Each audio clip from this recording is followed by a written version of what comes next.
अस्सलाम वालेकुम नाज़रीन, मैं हूं रशीद मेमन और आज हम बात करेंगे सिंध के नए बल्दियाती कानून के हवाले से। सिंध हुकूमत की तरफ से ये फैसला किया गया है कि सिंध का नया बल्दियाती कानून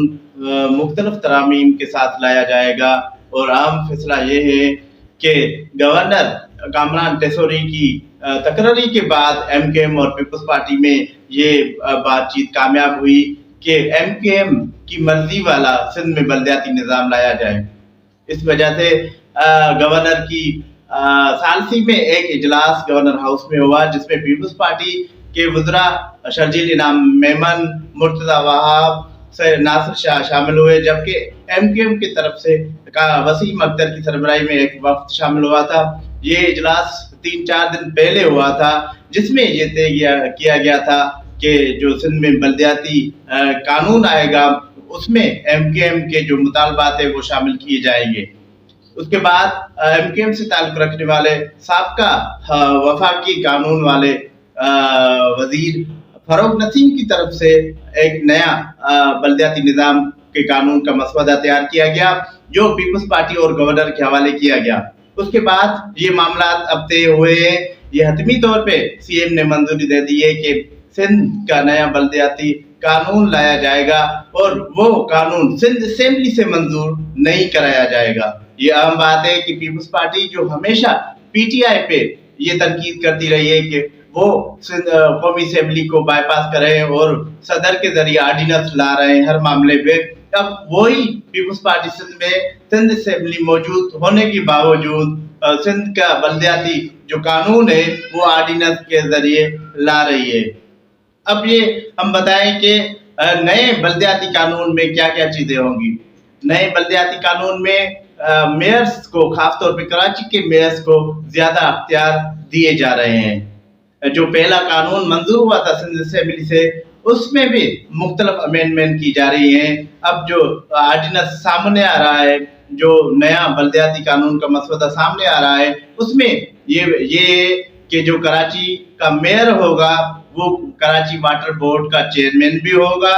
वो सिंध बिल्डिंग कंट्रोल अथॉरिटी के बोर्ड ऑफ गवर्नर्स का चेयरमैन भी होगा, वो सॉलिड वेस्ट मैनेजमेंट बोर्ड का भी चेयरमैन होगा। उसके अलावा जो खतरनाक बात नए बल्दियाती कानून में ला जा रही है वो ये है कि कराची डेवलपमेंट अथॉरिटी केडीए जो एक खुद मुख्तियार इदारा है, जो एक अलग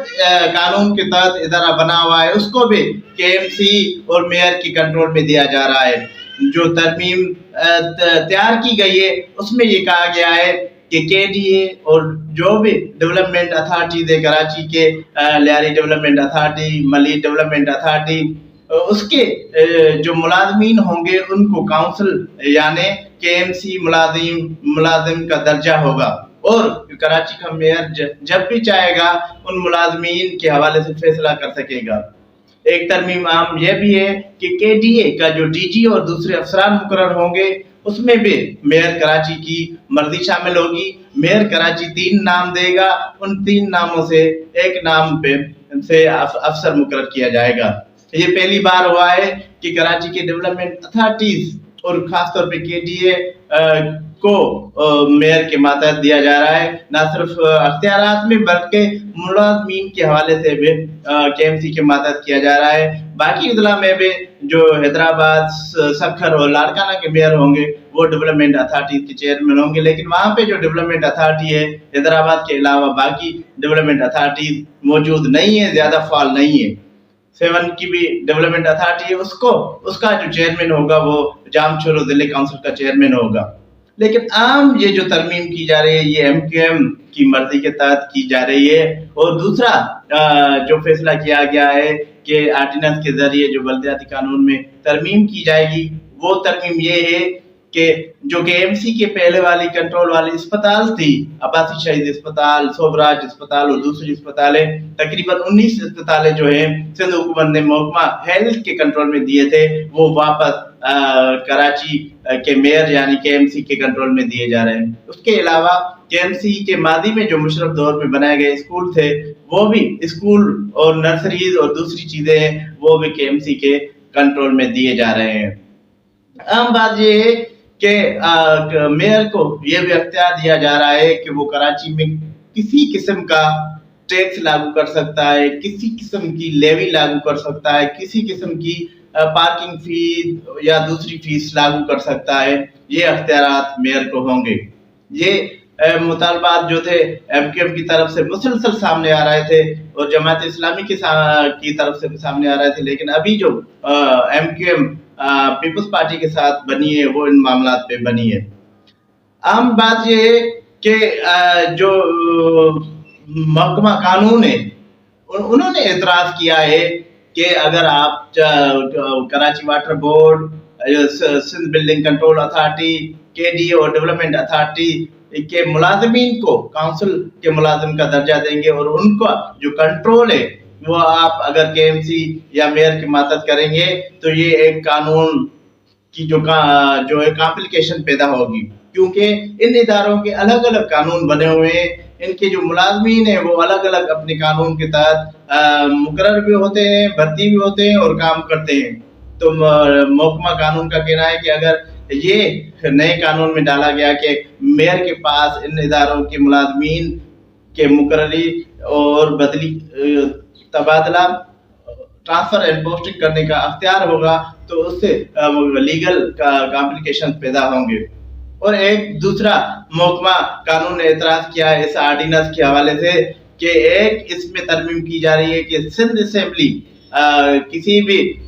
بلدیاتی ادارے یعنی کے ایم سی اور دوسرے ادارے کو یہ اختیار دے گی کہ وہ اپنے حدود میں کسی بھی قسم کے سرکاری ادارے کے اختیارات یا استعمال کرے یا ان کو کنٹرول میں لے۔ تو محکمہ قانون کا کہنا ہے کہ سندھ اسمبلی کا اسکوپ بڑا ہے، اس لیے چھوٹی چھوٹی باتوں کی ترمیم کرنے یا اختیار دینے کا سندھ اسمبلی کو نہیں دینا چاہیے، اس سے جو سندھ اسمبلی کا تقدس ہے وہ پائمال ہوگا۔ اس لیے محکمہ قانون نے کہا ہے کہ یہ دو چیزیں ہیں جو اس کو واپس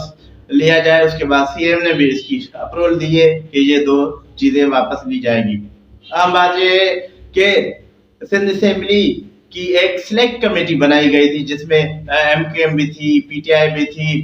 پیپلز پارٹی بھی تھی، جماعت اسلامی بھی تھی۔ اس سلیکٹ کمیٹی بنانے کا مقصد یہ تھا کہ جو بلدیاتی قانون ہے اس میں ترامیم تجویز کی جائیں گی ایم پی ایس کی طرف سے، پارلیمانی پارٹیز کی طرف سے کہ کون کون سی ترامیم ہونی چاہیے، لیکن اس سلیکٹ کمیٹی کو بائی پاس کیا گیا ہے۔ اب اس سلیکٹ کمیٹی کو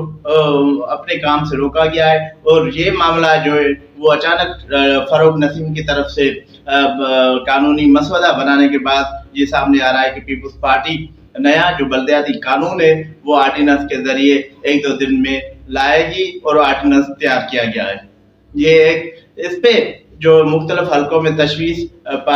پائی جاتی ہے، سیاسی پارٹیوں کی طرف سے یہ کہا جا رہا ہے کہ پیپلز پارٹی جو خود آرڈیننس پہ تنقید کرتی رہی ہے وہ خود آرڈیننس لا رہی ہے اور سیاسی پارٹیوں